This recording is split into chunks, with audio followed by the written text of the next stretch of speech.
Eu fico feliz que nesse mar de conteúdo lixo você escolheu assistir um conteúdo de qualidade. Agora fique com o corte. E você falou que segue um monte de narcisista na internet aí. A internet, ela deu pra gente a possibilidade de ver narcisistas em ação, né? Isso deve ser um material de estudo interessante, né? É o melhor. É o melhor. Porque o cara, na cabeça dele, ele tá só sendo natural ali, porque talvez esteja mesmo, mas aí você tá vendo, legal. É o melhor. O interessante sobre esses narcisistas que eu sigo é que eles claramente são muito inteligentes. Alguns deles devem estar até no espectro da genialidade, de super inteligente mesmo os caras são. E você vê que não é inteligência. Não é conseguir descrever o que você faz. É ter entendimento, que é outro rolê, né? Então eu vejo os caras lá, não, porque essa pesquisa diz que e esse profissional, e essa literatura, e os caras descrevem tudo com os maiores detalhes. E eles não percebem coisas que para outra pessoa são tipo, básicas. É a primeira coisa que o cara saca, né? Exatamente, porque ele não consegue perceber. Na interpretação da realidade dele, ele não consegue perceber. Então, eu vou te dar um exemplo. Tem um narcisista que eu sigo que ele fala, gente, eu interpreto a realidade assim. Tem uma hierarquia, tem quem tá no topo, tem o resto. Obviamente eu quero estar no topo, o resto é resto. Para mim, se não existe hierarquia e se não existe o mundo para falar para você quem você é e onde você está na hierarquia, então certamente é impossível ter autoestima, não é? Aí eu do lado de fora, mano, se você baseia o seu senso de identidade na necessidade de pessoas te falarem quem você é, pode ter a mais absoluta certeza que nem identidade estável, nem autoestima estável você vai ter. A única forma de termos estabilidade interna é estarmos conectados com os nossos valores. E em vez de, tipo, eu saio pro mundo, aí eu vejo, o que vai fazer ela me aplaudir? O que vai fazer ele me aplaudir? Aí eu adequo a minha personalidade para ganhar esse aplauso, aí um segundo depois entra uma pessoa mais charmosa na sala do que eu, aí minha autoestima foi lá para baixo, porque eu tô constantemente tentando criar a minha autoestima em cima de hierarquia. Sempre vai ter alguém melhor do que você.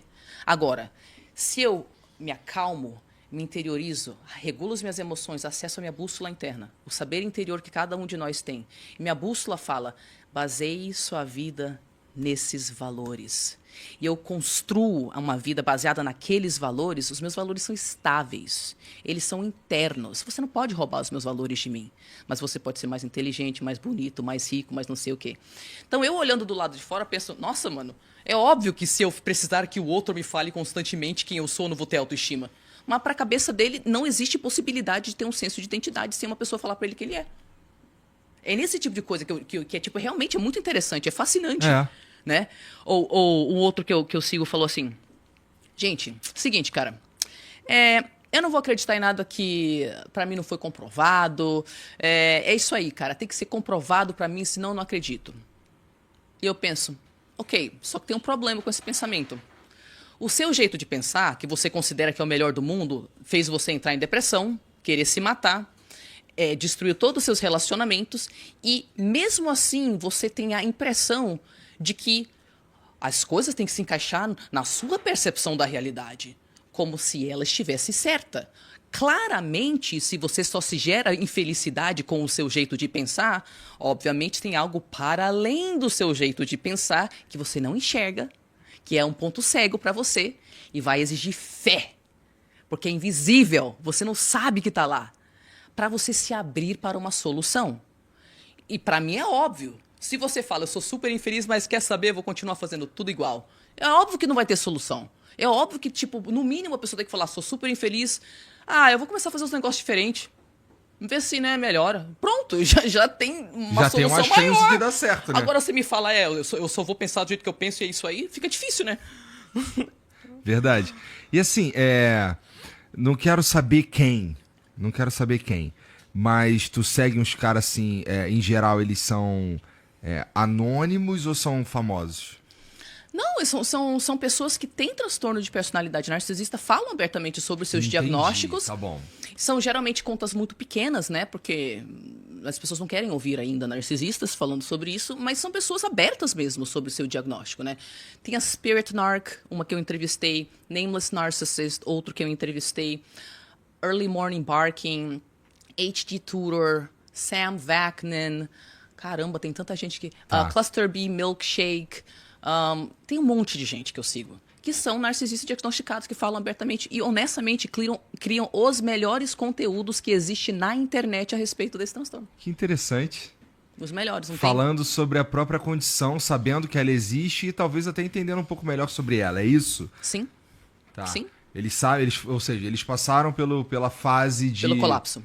Entendi. Então esse colapso parece ser muito importante mesmo. O colapso parece ser a condição para a maioria deles despertarem. Esses colapsos acontecem geralmente quando a pessoa que está se relacionando... Pessoas que estão se relacionando com eles... Eu não sei, acontece uma merda na relação deles e, sei lá, vai todo mundo embora, o cara fica sozinho, esse tipo de coisa que acontece Exatamente. em geral pra que haja um colapso e o cara se ligue que tá nessa merda. Um deles falou, bom, quando a minha esposa me largou pela não sei quanta vez lá, e também eu perdi meu emprego, e também eu tava endividado, e também eu tava bem acima do peso, e também eu perdi não sei o quê, e também eu não sei... Tipo, o cara listou Uma sequência de merda. Aí eu pensei, Talvez eu tenha um problema. minha esposa bem que gritou antes de bater a porta, você é um narcisista! Eu vou pesquisar. Talvez eu seja um narcisista. Entendi. Tá, beleza, mas assim... existe o contrário de narcisista? Existe, depende de que forma que você está falando. Uma pessoa super saudável ou uma pessoa que não é grandiosa? Ou uma pessoa que... Vamos lá. É que você me falou já que o narcisista ele pode se achar grandioso e tirar vantagem disso. E ele pode também se fazer de vítima e tirar vantagem disso, né? Então... Bom, não, tô falando de uma pessoa que, na verdade, ela não... Esse tipo de coisa não passa pela cabeça dela, assim, mas do ponto de vista, assim, no nível doentio, sabe? Se importa muito pouco sei lá. Eu não quero manipular ninguém, cara. Só que isso acaba me colocando numa posição de merda.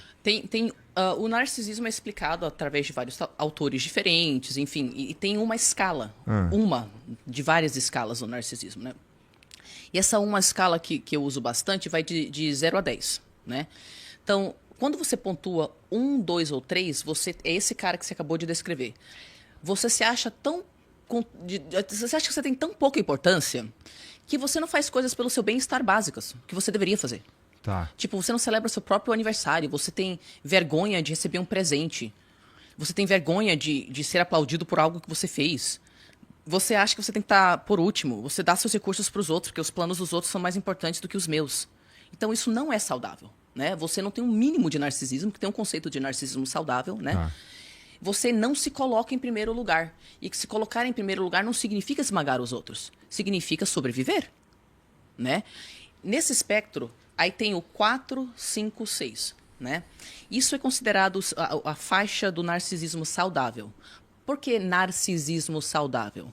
Freud falava que todos nós nascemos narcisistas. Isso se chama narcisismo primário.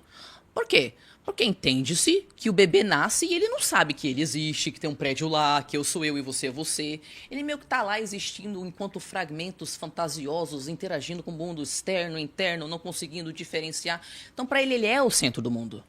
É conforme ele vai se socializando e desenvolvendo cerebral e fisicamente mesmo, que ele consegue enxergar direito, perceber que você é outra pessoa, perceber que o mundo não gira em torno dele. Aí ele começa a entender que tudo não gira em torno dele, que ele precisa interagir com as pessoas de uma forma pacífica.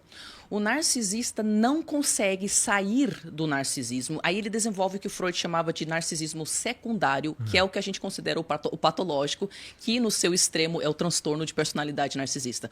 O narcisismo secundário é a criança não se desenvolveu normalmente para conseguir socializar com os outros de igual para igual. E ela fica no mundo de fantasia que ela nasceu, meio fragmentada, meio lá, meio cá. Só que como que ela fica nesse mundo de fantasia? Isso que eu vou descrever para você é o X da questão do narcisismo que as pessoas confundem quando elas chamam todo mundo de narcisista. Tá. Como que o narcisista desenvolve o narcisismo secundário? Por que ele não normaliza que nem todo mundo? Nesse período, a criança está meio que no mundo de fantasia. Você tem filha, quando elas são novinhas, elas não confundem o que é real, o que é fantasia, o que não é. Nesse período de tempo, a criança já tem baixa autoestima, ela já sente uma vergonha avassaladora. É tão avassaladora a sensação que ela sente de não valer nada, que ela decide, então você é outra pessoa. E ela começa a criar um persona falso, que chama-se falso eu. Um self falso, um self fictício, que é criado simplesmente assim. Saio para o mundo, olha, uma pessoa lá, ela gosta de pessoas inteligentes. Fala um negócio inteligente, blá, blá, blá, blá, blá. Se você me validou, eu checked. Ser inteligente recebe validação. Então, durante a próxima semana, eu vou ser hiper inteligente com ele, porque daí eu sei que isso me dá aplauso. Aí, se eu tentar conversar com alguém e, sei lá, fazer alguma coisa com o meu cabelo e eu perceber que você não gosta, isso não me deu aplauso. Risca da lista. E é literalmente assim, eles vão tendo interações sociais onde eles percebem. E aí você que tá assistindo o corte, tá curtindo? Curte aí.